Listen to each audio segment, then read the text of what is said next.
You get up one morning, your elders have something. You don't know how they get it, but you want to use it. But if you ask them old people, you get the thing what they went through. Ask them this any day, and them elders sure to say. Black man got to keep on jamming. For black man to get a little something. Make up your mind to work 10 times harder to get something because of your color. Black man got to keep on jamming. For black man to get a little something. People rob you, humiliate you, turn around and whip you, and then they free you. Black man got to keep on jamming. For black man to get a little something. So when you hear you get a little something, with a more kind friends, look your mark in, because you don't know already. Black man don't get nothing easy.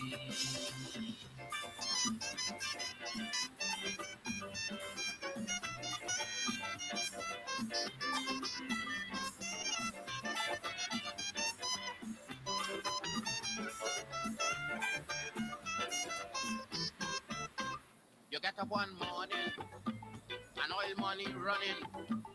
How it come you don't know. You don't care how the thing go. But if you read about Uriah, you go find out about the pressure. How they get so much whole hell.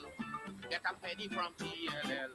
Black man got to keep on jamming. For black man to get a little something. You got to take up your own cash money.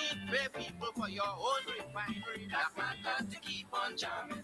For black man to get a little something. Make up your mind to be a magician. To make money out of scrap iron. Black man got to keep on jamming. For black man to get a little something. So when you're here, you get a little something. With a dragon and you keep marking. Because I don't tell you already. Black man don't get nothing easy.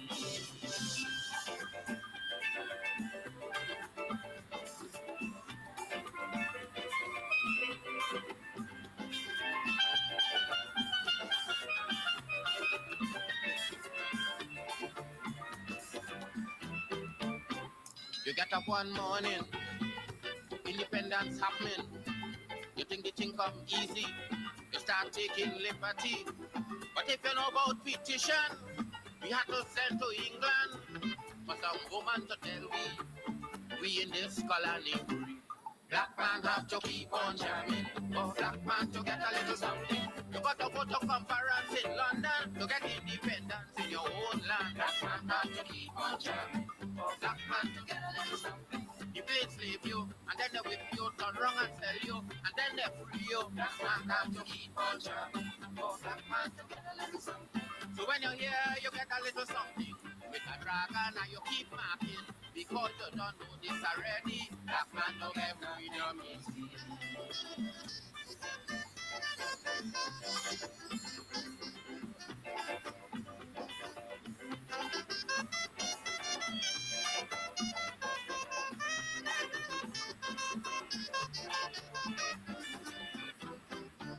So when a black man have something, you got to start thinking. Got to keep on jamming. For black man to get a little something. So when you're here, you get a little something. With a more kind friends, look your mark in. Because you don't know already. Black man don't get nothing easy.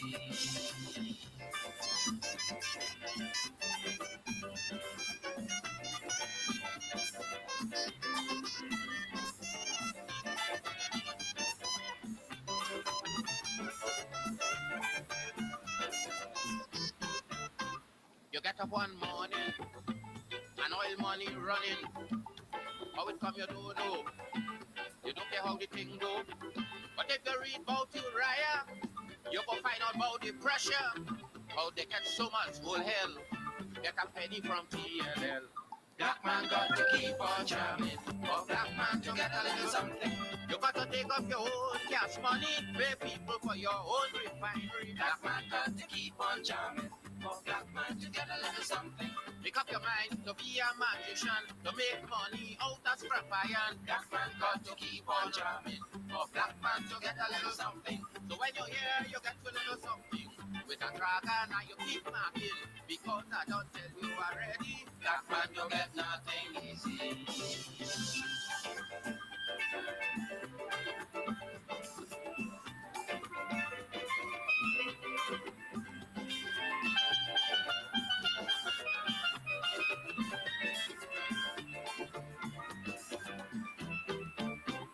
You get up one morning, independence happening.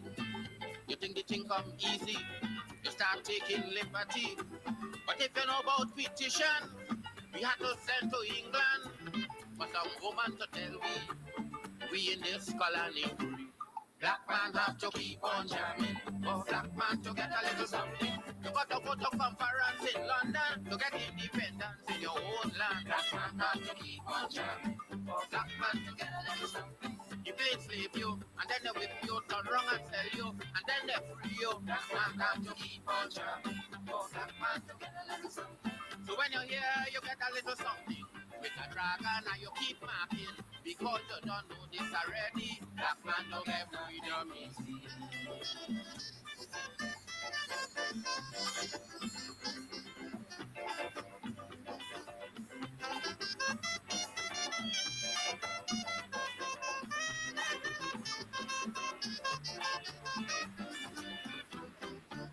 So when a black man have something, you got to start thinking.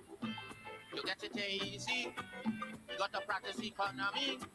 From getting licks from the slave master to become the landowner is a terrible journey. Black with plenty brutality. Black man got to keep on jamming. For black man to get a little something. You got to make up your mind that you're able to get a pony and jam with the devil. Black man got to keep on jamming. For black man to get a little something. You got to make up your mind that you're ready to swim on shore and rock your boat steady. Black man got to keep on jamming. For black man to get a little something. So when you're here, you get a little something. With a hawker, you better keep watching. Because I don't tell you already, black man don't get nothing easy.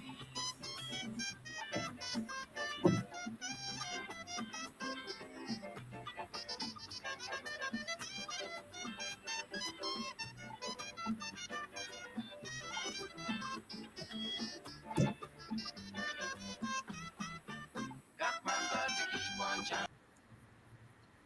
Black man don't get nothing easy.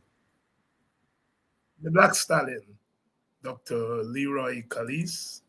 Black man don't get nothing easy. A narrative on the struggle for emancipation, the struggle for independence, using the eyes of the African to tell the story of our struggle against oppression. Nothing comes easy for the oppressed. Nothing comes easy for the oppressed. Good evening. Welcome to Politics 101. Early start tonight, as we announced last night. We're going to be starting early most nights because most nights we are on the road. Last night I spoke in BV, Bedford Wacton. Very very energetic meeting at BV last night. Good evening to all the people from Bedford Wacton. And tonight I am at Victoria. Tonight we're at Victoria, WPA APNU meeting at Victoria tonight, the first village. And after our program tonight, I will be heading there. So we're doing double shift. We are determined to keep our program going. I know it's difficult to get used to 6 o'clock start when people have been so accustomed to the 7 o'clock start. But some of you are here, and we are keeping the wheels turning. Good evening to all of you who have made your contributions to the WPA Campaign Fund. I urge the rest of you to make your contribution, and please share the live. Let everyone know that we're on a little bit early tonight, and this is likely to be the norm until September 1st, which is election day, because we're on the campaign trail on social media, of course, where we are now, and of course on the ground. Several meetings. All parties are keeping public meetings. APNU are holding their meetings across the country. Good evening to everyone. Good evening to the people of Victoria, our first village. Good evening, Victoria. Good evening, East Coast Demerara, West Coast Demerara, Georgetown. Good evening, Demerara. Good evening, Berbice, West Berbice, East Berbice, Quarantine. Good evening, Essequibo. Those of you in the hinterland, a special good evening to you. Region 1, Region 7, Region 8, Region 9, good evening to you. Good evening to you there in Region 10, Kokwani, Everton, Wisma Mackenzie, Linden. Good evening to all of you, and welcome to tonight's edition of Politics 101. It's Emancipation Week. Of course, Friday is going to be the 1st of August, and we will be commemorating 187 years 187 years since emancipation. August morning, come again, and we're going to rock them. Good evening to all of you. Good evening to Victoria. I'll be there later on this evening, at Moravian, the corner of Moravian and the main road. So make your way down there if you are in Victoria, close to Victoria. We have in the meeting there tonight. It's a WPA-PNU meeting. Speakers there tonight, Takumo Gunsi, Dion Abrams, Kadaki Amsterdam, and others. I will be there, and the leader of the APNU and the presidential candidate, Aubrey Norton, will also be making an appearance at the meeting there tonight in Victoria. And I think they will be carrying it live. CAMS TV will be carrying that meeting live. So if you're in Victoria, make your way down there to the corner of Moravian Street and the main road. Good evening to all of you. Emancipation Week. 187 years since our parents made their way through the gates of hell, and we continue to struggle with the scars of bondage. It's not easy to be free and bold, says Martin Carter. It's not easy to be poised and bound, says Martin Carter. It's not easy to be free and bold. And so therefore, we continue to struggle for the promise of emancipation. And those of our sisters and brothers who came after emancipation, the struggle against the legacies of slavery has become partly their struggle too. And so it's an African Guyanese struggle, but it's also a national struggle. The struggle of the oppressed. Good evening to all of you. As I said, we are on tonight, WPA APNU meeting, public meeting in Victoria tonight. We shall be heading there after the program here this evening. That's the reason for the early start. Lots happening as the elections draw near, and things are beginning to fall in place.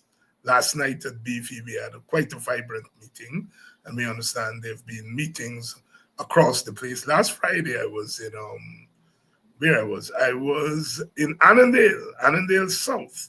That's where my sister Lynette Greenwood comes from, Congo country, Congo Creole.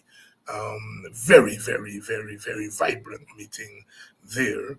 And I said to the persons who attended the meeting, vote for, not just for yourself, vote for your ancestors, those far, far, far away in our history, but those close.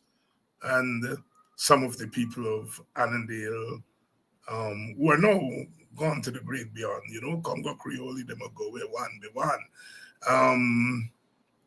People like Miss Irene Garnett and Miss Faddy and Miss Rue and Miss Morrison, who was the historian, because I think Miss Morrison, um, Miss Morrison, she was the oldest of the lot, and she had a lot of oral history. We used to go and hear her tell stories because our parents, remember, our parents were enslaved. And so she would hear stories from them about slavery. People like Sissy Bob and Eunice Corey and Rapatap. Rapatap was a Nancy man. Nancy Tori again, bad bro. Lionel. He said, who crap who can jump like a me? Which crap who can jump like a me? They were bad. The Garnett family. And those people there in Annandale, they used to beat their drums with stick, Kanema Congo. Beat their drums with stick. Some other tribes beat the drum with hand. And so I said, I asked the people there in Annandale South, as you go to the polls, remember those people who helped to build, and every village in this country has stalwarts, people who made us who we are and what we are. Last night at BV, Brother Harcourt gave us a history lesson of people who made, remember when we were at school, they had a book called The People Who Came, those who came to our shores from other parts of the world. And of course, they came from a long history. Africans didn't come as slaves. I hear, I happen to turn on the radio sometimes and I hear some of the young people saying this is Emancipation Day when the slaves were free. And I said, ouch, ouch, ouch, ouch, ouch. Those people were freed were not slaves. They were enslaved. We got to get the language right, Our people didn't come as slaves. They were captured and turned into slaves. They were enslaved. They came from a great history, going right back to the Nile Valley, the great kingdoms of Africa. And so when our people came here, they taught the Europeans. They came here, they knew how to plant rice. And I hear they say rice now has an ethnic name. But the people introduced rice to the New World Africans. They took 133 enslaved people from Barbados to what is now the Carolinas, the South and North Carolina, to plant rice when they were diversifying out of cotton. So a lot of the African Americans in South Carolina, North Carolina, Georgia, that area, are descendants of Barbadians. Well, enslaved people who went to Barbados. We can call them Barbadians. And so our people came with skills. Some of them, as you would know from history, were able to overpower the slave catchers and took over some of the ships, and they were able to guide them, because these are people, the River Nile and all the great rivers of Africa. They knew about shipping. They knew how to navigate ships. So our people came with skills. But most important, they came with their dignity. And after 400 years, long years of enslavement, they came out with their dignity. And I keep using that word dignity deliberately, because your dignity is your character, is your soul, is your spirit, everything wrapped up there. That's your dignity. They can take everything away from you. but they're not able to take away your dignity. Because your dignity goes deep inside your soul, deep inside your spirit, deep inside your belly. And so we walk through those gates with our dignity. We came with our dignity. We came with our dignity. And we walked out of that plantation with our dignity. And since we've walked out of the plantation with our dignity, 187 years have passed, and in those 187 years, our dignity has been tested. Our collective dignity has been tested. As it is today, this election is about the test of the African dignity. There are some people who are saying that David Hines is embarrassed. African people embarrass David Hines because he's been telling them to stick together. And look, they've gone to PPP and some gone to Mohammed. David Hines is embarrassed because he has been telling people to stick together. This is what people like Freddie Kissoon and others are saying. They're laughing, Black people. Laughing us. Because a few of our people, have gone to other parties. They're saying the right to association is a sacred right, and everyone should have the right to belong to any party. Yet, they are laughing when African people go to other parties. And they're celebrating the fact that Indian people are remaining with their Indian party. And they're saying it's an embarrassment to me because I've been calling on people to stick together. I've been calling on Black people to stick together. Whether they feel so or not, I'm glad they know that it's a good thing to stick together. So they are saying Indian people are sticking together with the PPP and they're going nowhere, but Black people are not sticking together. And they're embarrassing David Hines. But I have nothing to be embarrassed about. I will continue to say to African people that their destiny is not just individually. Our destiny is collective. We were not enslaved as individuals. We were enslaved as a people. We did not free ourselves from enslavement as individuals. We freed ourselves collectively. And when we left the plantation, we did not lay the groundwork for a modern Guyana individually. We did it collectively, by collectively pooling our money and buying lands and turning those lands into habitats, into villages, creating the village economy. We created our churches, our schools. We did them collectively. And there is no shame in calling on African people to act collectively. The notion of the cooperative republic. The cooperative is the collective action. People cooperating, pooling their monies together. There's no shame in asking African people to stick together. As there is no shame in Indian leaders asking Indian people to stick together.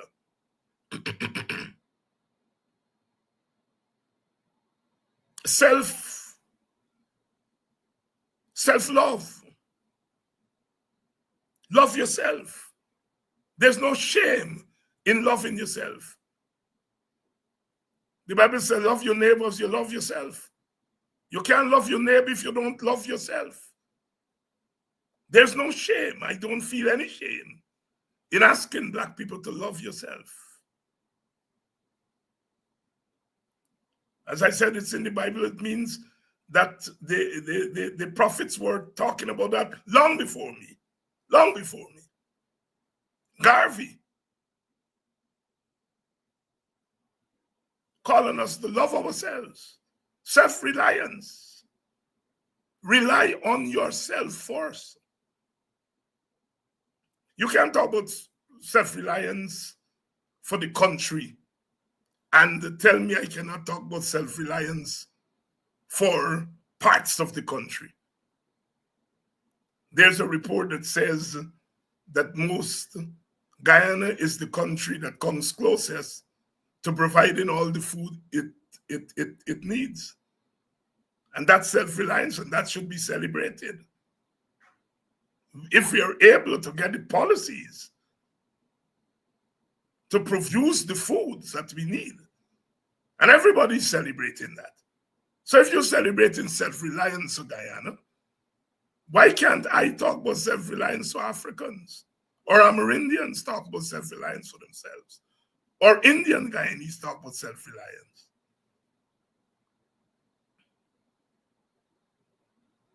So there is no shame in me asking African people to take advantage of our collective strength.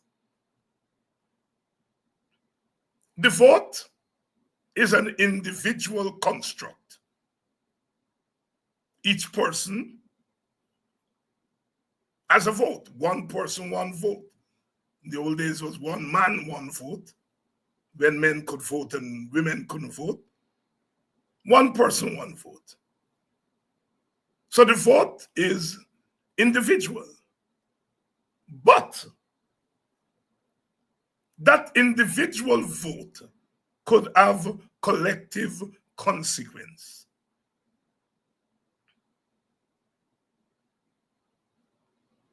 If one party wins by 50 votes, 100 votes, that party gets to govern the entire country in a winner-take-all system.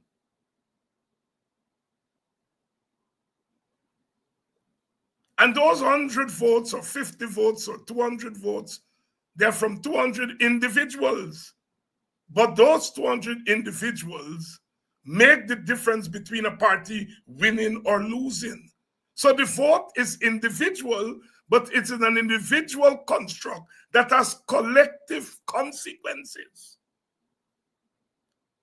And so if I ask African Guyanese in an environment where each ethnic group is voting for its own party, and I ask African Guyanese in a winner-take-all system to say, look, if everybody is voting for the party that best represents their ethnic group,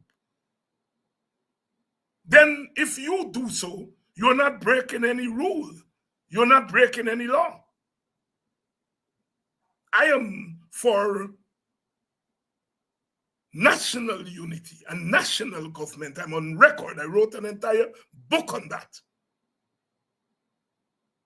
A national government that includes all the political parties representing all the ethnic groups. It's a winner-take-all system. If it were not a winner-take-all system, each party would be part of government based on its percentage of the vote. But that is not the system we have. We have a winner-take-all system in which people vote largely by their group. All of the pundits, or most of the pundits, are saying that East Indians are likely to vote in large numbers, 90% and more, for the PPP. I happen to think so too. I happen to think so too. And there's no crime if East Indians vote for the PPP. There's no crime. East Indians, in voting for the PPP, they're not being irrational. They're not being irrational. They're saying our interests, our ethnic interests, are best served by the PPP. There is no crime in that. And I see absolutely nothing wrong with that. And I think most East Indians will vote for the PPP. I would stick my neck out and say 90% of East Indians would vote for PPP. If that doesn't happen, it will be a great shock.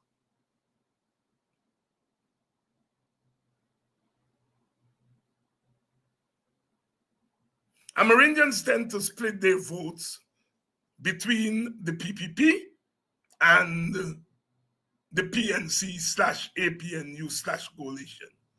The last couple of elections, it came down to about 60% for the PPP, 40% for the PNC/APNU coalition.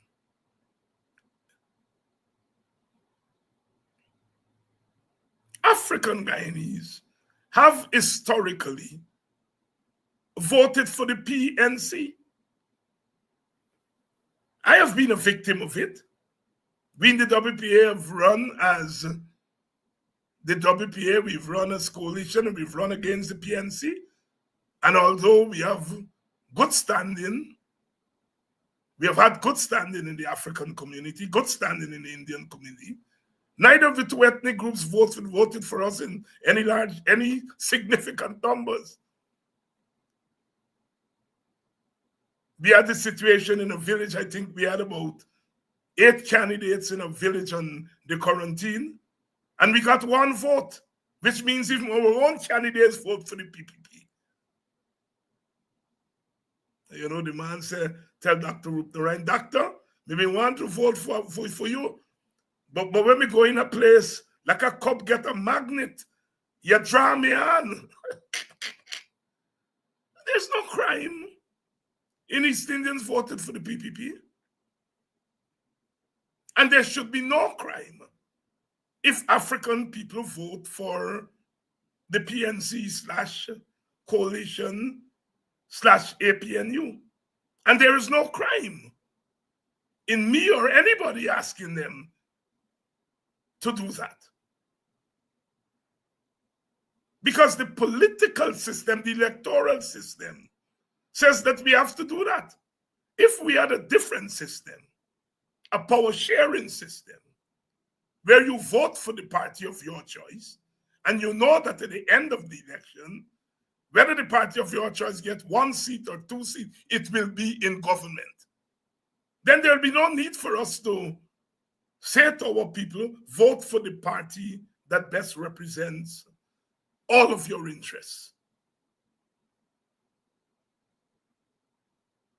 But here are people, East Indian brothers, who are celebrating the fact that East Indians seem set to vote for the party that best represents their ethnic interests. But they're almost willing Black people, African people, to do the opposite. And they seem to think that enough Black people will do the opposite to embarrass me. So if Black people go vote for the PPP or they go vote for Win, they're embarrassing David Hines. Why? Because David Hines tell them to stick together and they disobey him. And they go on and vote for other people. They're laughing at us. Chabdas as a Calypso, them people laughing at me. Them people laughing at me. That's what they're doing. But they are going to be surprised. You know, people say, who laugh last, laugh the best. You know, rice a shelf and rice a pot are 2 different kind of rice. I am convinced that the overwhelming majority of Africans will vote for the APNU. I'm convinced about that. I don't have to tell them to do that. They understand the political system and the political process. My telling Black people to stay together is more cultural than political. And there's a relationship between the cultural and the political, because if people have cultural strength and cultural nourishment, they will make the requisite political decisions. I think that the vast majority, overwhelming majority of Africans will vote for the coalition. If that doesn't happen, it would be surprising. The overwhelming majority of East Indians will vote for the PPP. If that doesn't happen, it will be surprising. And there are surprises because we are human beings, and human beings are not predictable. Always. They're not always predictable. In some instances, they are predictable. There's nothing in our history, our political history, because that's all we have to go with. In 2006,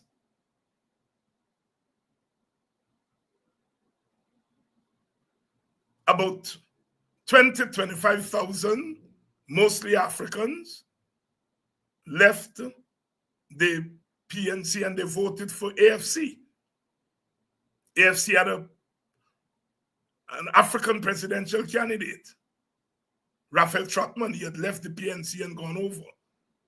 And the PNC was reduced to 34%, when it would usually, in the election before that, would get about 44%. And the AFC got that. The AFC got about 10% of the vote, mostly Africans. That was 2006. They didn't go from PNC to PPP. They went to the AFC under an African Guyanese candidate.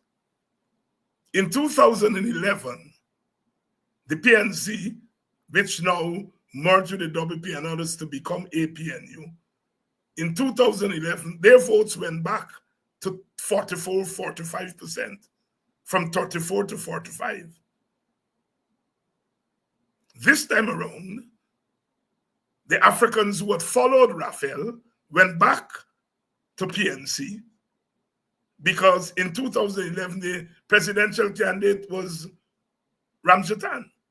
And then Nagamutu left the PPP and came over to the AFC.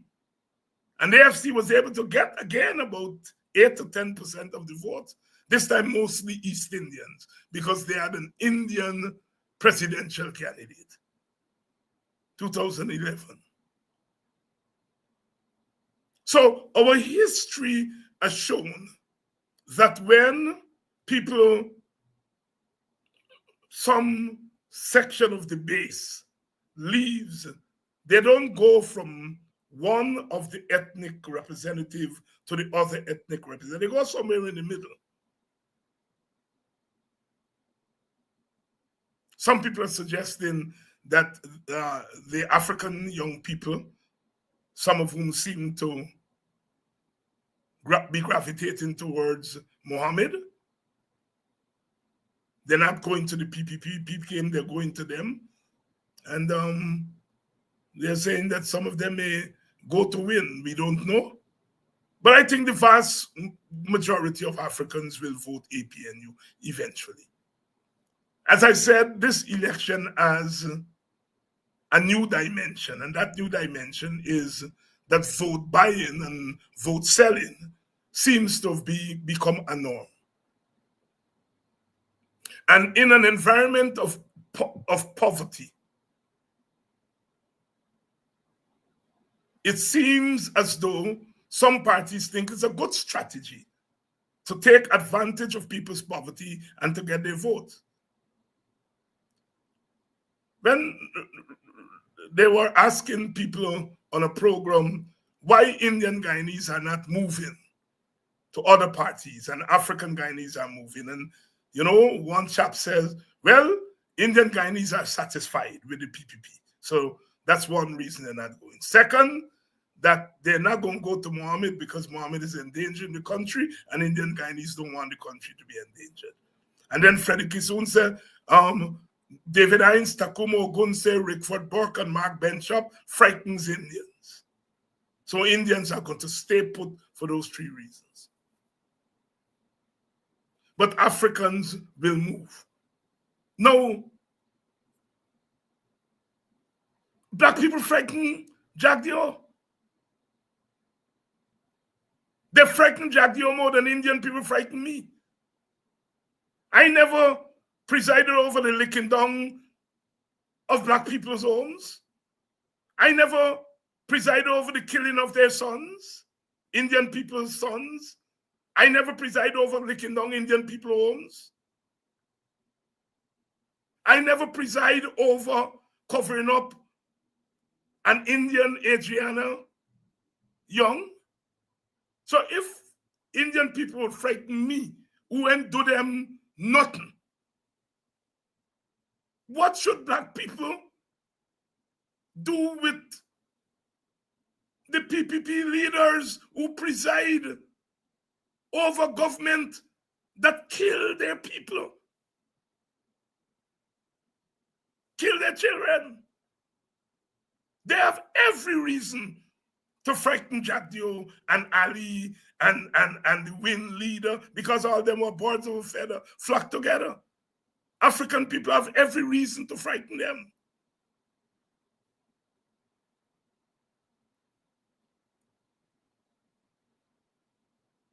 The problem is that people are using money to entice people. I wonder if the APNU had plenty money, and if the APNU was disposed to buying votes, going into the Indian community and buy votes, what would have happened? Then the APNU is not disposed to doing that. They don't have the resources to do it. So the buying is a one-way buying. But I'm saying the vast majority of Africans will resist that vote buying scheme. And to those who have decided, look, it's worth the risk, we will have to live with that, and they will have to live with the consequences. So don't give people the impression that you see a couple of Africans at PPP meetings is because they love PPP. They don't, and the PPP knows that. And don't talk to me about the leaders at the top. Leaders at the top cross and go over to party that were cussed down from the time Noah was a scout. It probably is more pronounced this election. But often those leaders don't carry no votes with them. They don't. They're seen by the party and the base that they live in as sellouts. So they normally don't carry. I know of no PNC leader who ever left the PNC and go to the PPP and carry any critical mass of people with them. I know of no PPP leader who leave PPP and go to PNC and carry any critical mass with them. They don't. They don't.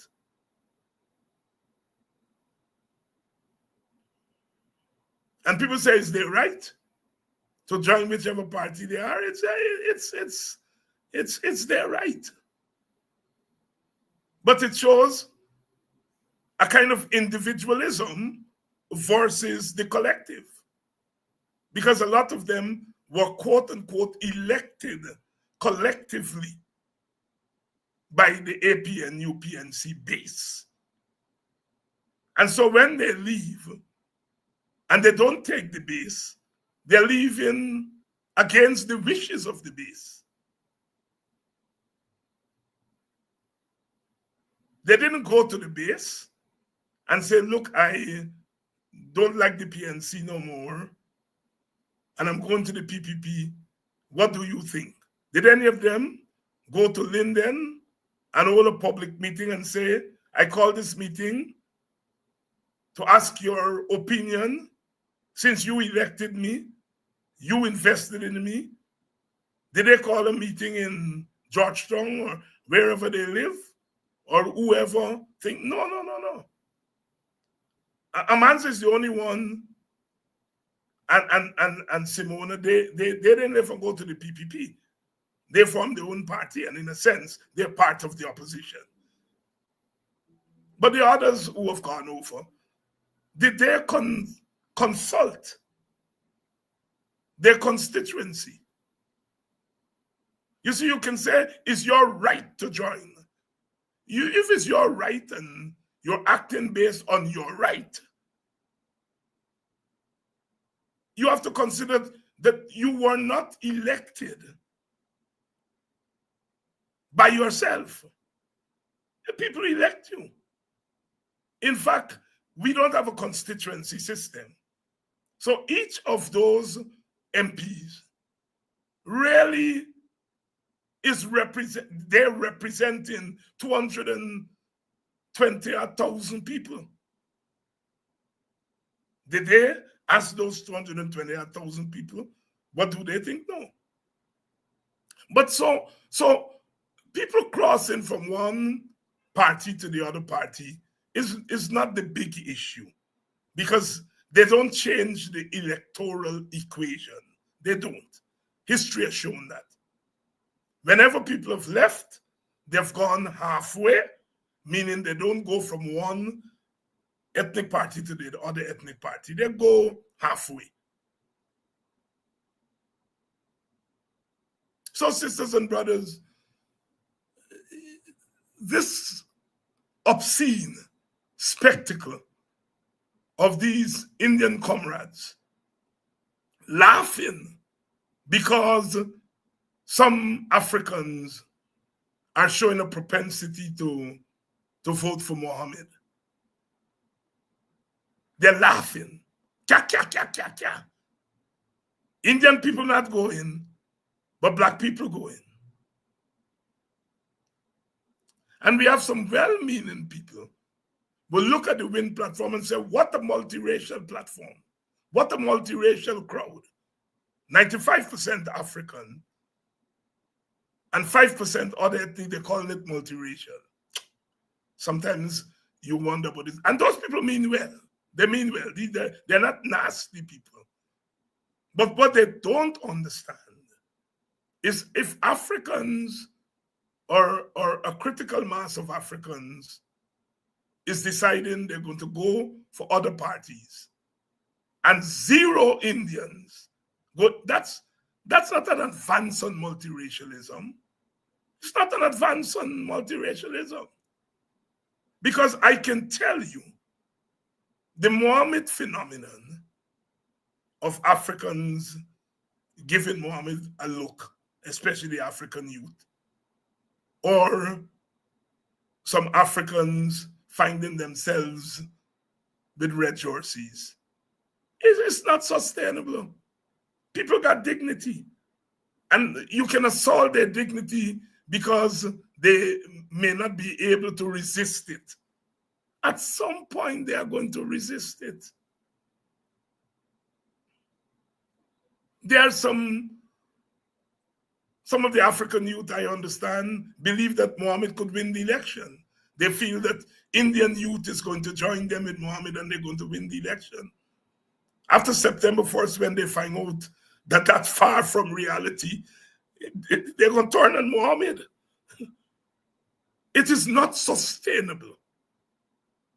When you hoodwink people or you take advantage of people's vulnerability, it is not sustainable. How long the PPP is going to be able to buy votes? When those African people, if they do, and I don't think many of them will do, but let's say those who decide, look, I'm going to hold my nose and I'm going to give them the vote.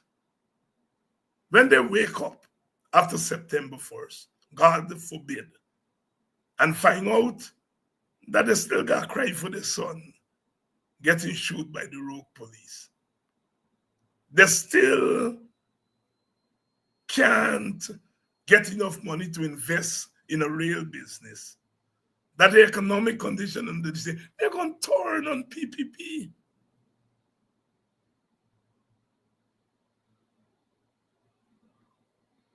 Just the other day, look at what the PPP did to African youth. The same African youth they say they want. Look at what they did. Tie them up. 200-300 of them because they like to tie up on the road. tie them up and charge them with terrorism. I never tie up an Indian and charge them with terrorism. Yet they're claiming Indian people frighten me. Well, what black people should do to the PPP? I fought on the side of Indians, actually. I fought on the side of Indians. To the contrary. It's there. I have the scars to show for it. I don't want thanks for it, but it has to be put in the record.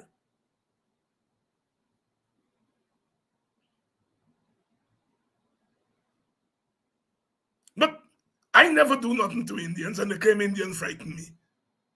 All the things that the PPP do to Africans, Africans should more than frighten the PPP. And I'm saying it is for that reason that I think that the vast majority of our people will eventually put their votes for the APNU.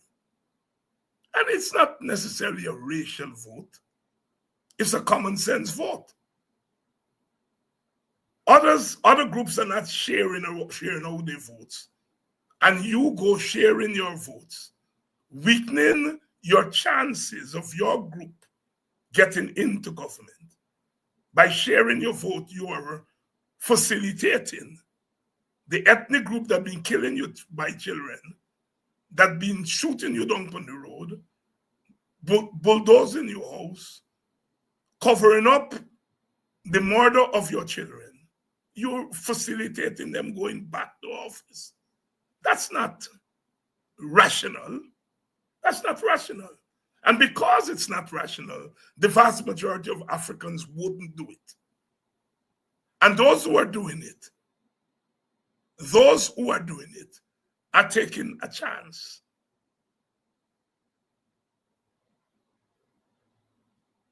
So, sisters and brothers, this propaganda that is going on, we have to push back against it. Yes, from the way things look with the naked eye, it seems as though more Africans will vote outside of the traditional base than Indians would vote outside of the tradition. With the naked eye. But the naked eye could fool you with politics.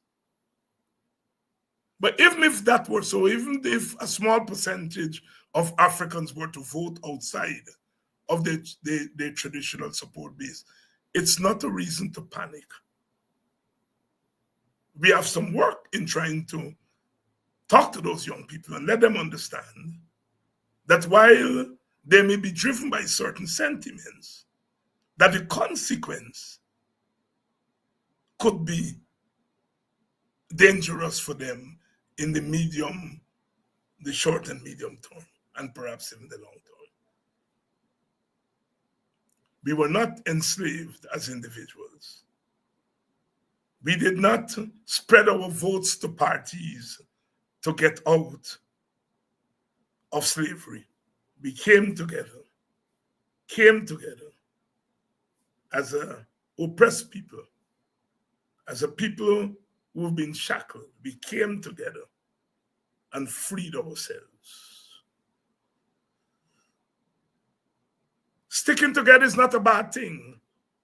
Everybody would like the CARICOM countries to stick together. That's why we have CARICOM. We had the Federation in 1958 to 1962. 10 Caribbean countries came together. The PPP kept Guyana out. It's the PPP who's anti-sticking together. Sticking together is a good thing. If we stuck together more as CARICOM, we will bring more benefits to our region. If we stick together as Guyana, we will push back more against Venezuela. So sticking together is not a bad thing, comrades. It's not a bad thing, sisters and brothers.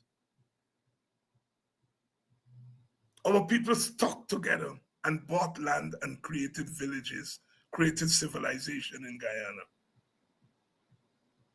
Nothing is wrong with sticking together. Yes, in certain endeavor, you would like 99% of us to stick together. It's not possible to get 100% because, human beings are human beings. So there's no embarrassing of David Hines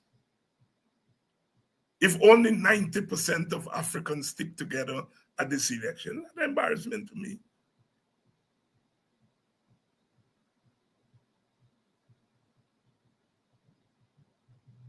Ultimately, to win the election, we have to have the vote of the base. It's one vote you have, It would be nice if you could split your vote 3 ways. Then who like one party could give them 1/3, the next one they give another third, the next one. It would be nice. But you get one vote, and you can only give it to one party. And so we have to reason with our people. Reason with them so that they understand. So many Africans stop me on the road and tell me, Dr. Hines, if the PPP win this upcoming election, Black people dead. That's as stark as they're putting it. So those who will laugh, let them laugh. They will know where barley will grow. An election is just a moment in time. If after the election people realize that the misery in their lives continue, that 48% poverty, I'm going to talk about that tomorrow night, that 48% is a telling statement. And among Amerindians and Africans, I'm telling you, it's higher than 48%. And when the elections are over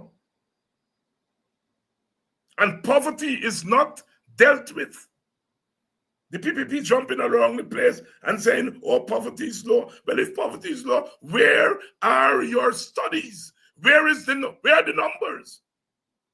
You can say that the World Bank numbers are dated, but where are your up-to-date numbers? If you had them, if poverty was below 48% and you had them, you would have been showing us that. I think it's more than 48%. And certainly among Amerindians and Africans, it's far more than 48%. And a party that impoverishes its citizens, a government that impoverishes its citizens and then claim that the people love them, they are crazy. They are crazy.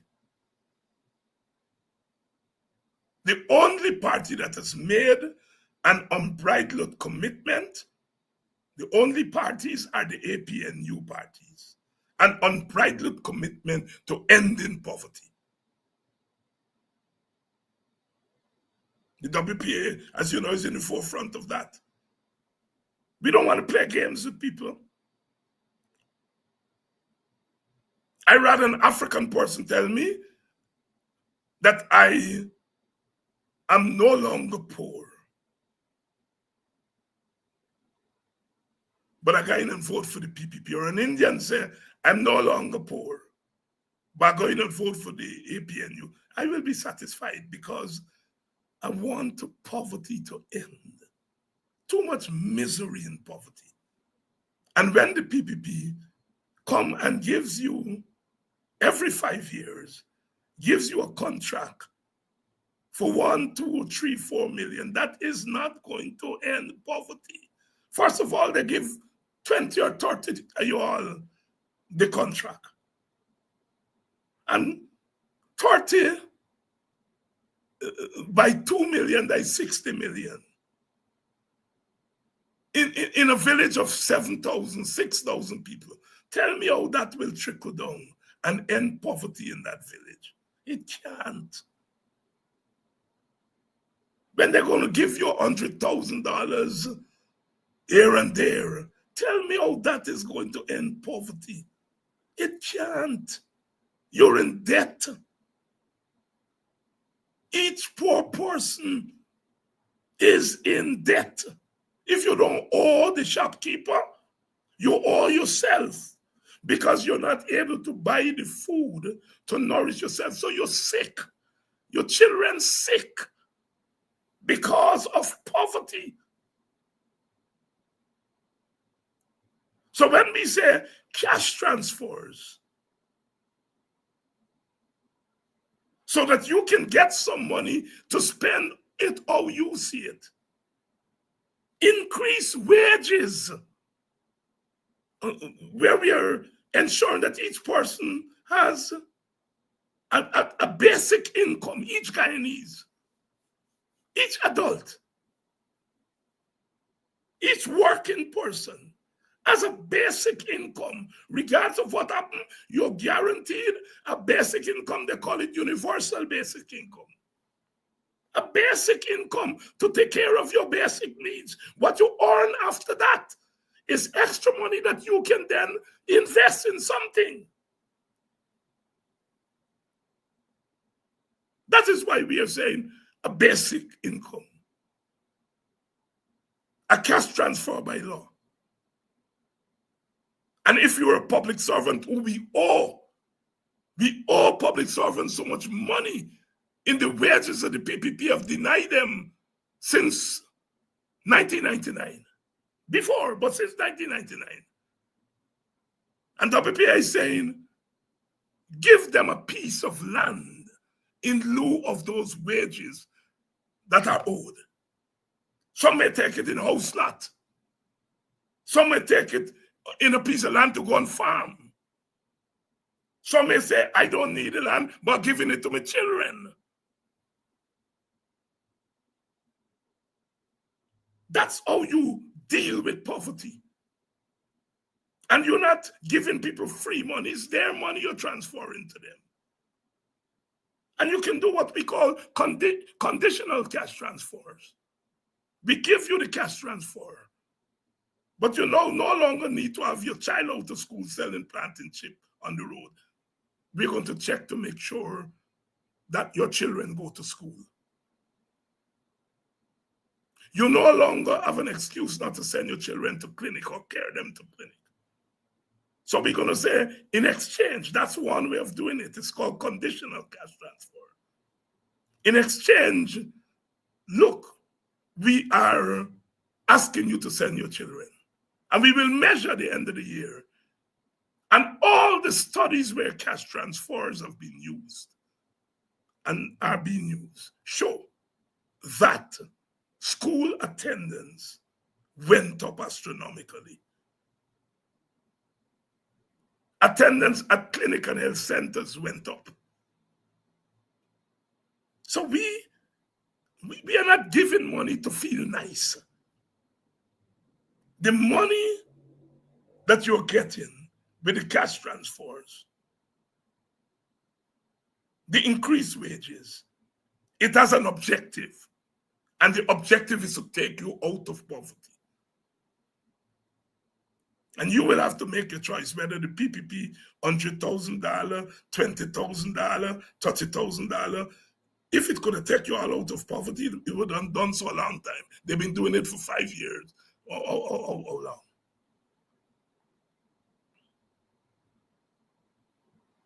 So we are urging, especially our young people, think wisely about that one vote you have. Don't wait until the morning after and then say you're sorry. It'll be too late. I gotta go. We are at